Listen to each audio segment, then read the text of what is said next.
చేసుకోవాలి ఏంటి అని. అంతేకాకుండా ఈరోజు మనం మన 14th ఆవిర్భావ దినోత్సవాన్ని పోస్టర్స్ రూపంలో సో మీరందరూ వచ్చిన పట్టణ అధ్యక్షులు కానీ మండల అధ్యక్షులు కానీ మనం ఏం చేస్తాం, నా ఐడియాస్ నేను చెప్తాను, మీ ఐడియాస్ మీరు షేర్.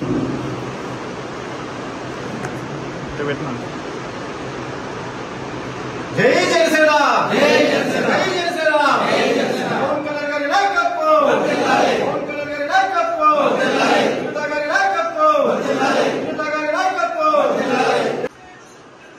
జై జనసేన, జై జనసేన, జై జనసేన, జై జనసేన. పవన్ కళ్యాణ్ గారి నాయకత్వం వర్ధిల్లాలి, పవన్ కళ్యాణ్ గారి నాయకత్వం, పవన్ కళ్యాణ్ గారి నాయకత్వం వర్ధిల్లాలి. జై హింద్. జై హింద్. ఉన్నాను ఫోటో తీరా. మా ఛానల్ను లైక్ చేయండి, సబ్స్క్రైబ్ చేయండి. మరిన్ని అప్డేట్ నోటిఫికేషన్ కోసం పక్కనే ఉన్న బెల్ ఐకాన్ని గట్టిగా ప్రెస్ చేయండి.